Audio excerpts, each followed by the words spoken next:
استاذ وائل، تفضل. تفضل. الان انتم في نادي الاتحاد مش مقتنعين ابدا بقرار لجنه الاستئناف.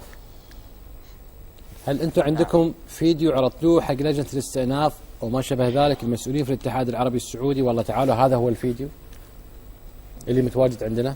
طيب اخوي خالد، تسمح لي بس تعطيني من وقتكم شويات، لانه ما شاء الله تبارك الله الضيوف اخذوا الوقت كامل. حقك والعذر منك طال بس احنا نتكلم في نقطه. لا تحت امركم. خلينا نتكلم بكل واقعيه. طبعا احنا في البدايه رفض لجنه الانضباط لشكوى نادي الاتحاد او لاحتجاج نادي الاتحاد اللي تم تقديمه كان بسبب انه الرد كان انه تم الرفض شكلا، والسبب انه لم يقدم نادي الاتحاد الاحتجاج في اليوم الثاني للمباراه. طبعا في نص اللائحه، مش تفسير اللائحه زي ما يفسرها البعض، في نص اللائحه انه ما يكون يعني في اجازه رسميه. طبعا وحددوها تحديدا كان اللي هي الاجازات الاسبوعيه او اليوم الوطني. طبعا مباراه الاتحاد والهلال كانت يوم جمعه، يوم السبت اجازه، يوم الأحد كانت إجازة من المقام السامي بمناسبة اليوم الوطني، وكان يوم الاثنين هو اليوم الوطني في المملكة العربية السعودية. احنا قدمنا الشكوى يوم الاثنين، وتم دفع رسوم الاحتجاج مباشرة. تم الرفض مباشرة. بعدها ب17 يوم صدر عدنان المعابد بحكم المتحدث الرسمي للاتحاد السعودي لكرة القدم. هل اللجان في الاتحاد السعودي يعملون يعني طول السنة، ما في أيام إجازة عندهم 365 يوم بشكل كامل، ما في أي يوم إجازة؟ هذا واحد. بخصوص سؤالك أخوي خالد بمسألة أنه عندنا مستندات، إحنا رسلنا لجنة الانضباط CD من المباراة، رسلنا مقاطع من المدرجات. طبعا بعض الأخوان في نادي الهلال يقول أنه مثلا تصوير الجوال لا يعتمد عليه، هذا كلامهم، خلينا نحن نمشي معاهم زي ما يقولون. أعتقد أنه نادي الهلال في مباراته مع الاستقلال الإيراني والشكوى اللي قدمها للاتحاد الآسيوي لكرة القدم كانت هناك توثيق للأحداث عن طريق كاميرا جوال، والكل شاهد الصور اللي كانت يقوم بها المركز الإعلامي في نادي الهلال بتصوير ما يحدث من الجماهير الإيرانية في الملعب. يعني أبغى أعرف أنا كيف التناقض، يتم تصوير المركز الإعلامي في مدرجات طهران ويعني ويرفضوا مثلا أو يعني غير مقتنعين أن نادي الاتحاد استعان يعني بعض اللقطات اللي كانت في المدرجات. طبعا كانت اللقطات واضحة ويعني مثبتة أمام الجميع. احنا ما نبغى ندخل في الموضوع هذا. نقطة ثانية يعني لا خلينا ندخل تأكيدا لكلام الأستاذ ندخل في الموضوع. ليش ما ندخل في الموضوع؟ نوضح الصورة تماما أمام الناس عشان يفهموا إنه في أمور تحدث داخل لجان الاتحاد السعودي، وما هي والاتحاد النادي الوحيد المتضرر منها في كثير من الأحوال. عشان كذا لازم نوضح الأمور. أما مسألة إن نحن نقول والله الأمور هذه تكررت كثيرا، لا يا أخي، ليش تتكرر؟ ليش تتكرر بالنسبة لكلام يخص العنصرية؟ هذه أمور يجب أن نحد منها. عزيز جزئية بس. أخ وائل مساك الله بالخير. أبو عمر لحظات بس من وقتك. الموسم يعني شوف أبو عمر، خلي احنا نكون أكثر واقعية يعني مع الجميع. يعني مسألة ربط بعض الهلاليين أنه خسارة الاتحاد هي سبب شكوى نادي الاتحاد بسبب العنصرية، هذه الأمور. احنا في كرة قدم سبق وخسرنا من نادي الهلال ب5 ولم يطلع بيان من نادي الاتحاد. الموسم الماضي تحديدا في هذه الإدارة، في هذه لحظات يا لأنه بعض الهلاليين بيقولوا أنه في بعض يعني الاتحادين يحاولوا يغطوا الهزيمة بمسألة العنصرية. أنت مدير المركز الإعلامي بنادي الاتحاد ومهمتك توضيح وجهة نظر الإدارة الاتحادية. نعم. مش الرد على الهلال. أنا أقول لك أبو عمر سؤال الموسم الماضي. سؤال بس خليني أكمل جزئيتي بس. بس الموسم الماضي في بطولة الأبطال بعد ما تأهل الاتحاد من أمام الهلال صدر بيان من نادي الاتحاد بمسألة الهتافات العنصرية اللي صدرت من مدرج نادي الهلال، وأعتقد تأكيد الأستاذ عدنان المعابد هذا أكبر شيء يوضح هذا الكلام.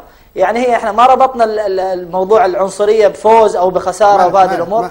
هذه أمور موجودة في الرياضة السعودية، هذه آفة لابد أن احنا كلنا نحاربها، سواء كانت يعني في مدرج الهلال أو غيره من المدرجات، لكن احنا انضرينا تحديدا من مدرج نادي الهلال. عزيزي أنت استشهدت بمباراة الهلال والاستقلال، اللي صور في مباراة الهلال والاستقلال المركز الإعلامي بنادي الهلال.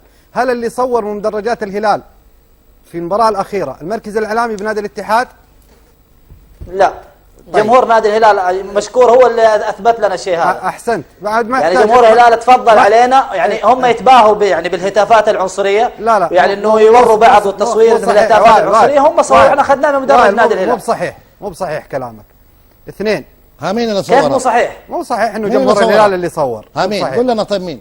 لا مع احترامي الشديد، انت تقول مو صحيح، تقول عندنا لازم كامله مو صحيح في المباراه بجمهور اذا عنده الشجاعه يا اخويا، اذا عنده الشجاعه ما يحتاج يعني نميع يعني هو لا مو صحيح. اذا عندك الشجاعه هو اللي اذا عندك الشجاعه قولها. واعتقد واضح اذا عندك الشجاعه قول مين؟ هل الاتحاد الاسيوي؟ عندك انت شجاعه هو عندك الشجاعه قول مين؟ عبد العزيز مو تقول له هو ما يعرف. انت قاعد تسيء، الرجال يقدر يجاوب. لا يجاوب هو، بس انت تقول له عندك الشجاعه. عنده الشجاعه وقال عنده الشجاعه. لا تسانده، ما سانده، وهو ما يحتاج احد يسانده. انت الان كلامك معناه هو ما يحتاج هو غير مؤهل انه يرد. يكفي ووفي. خلاص يكفي يوفي.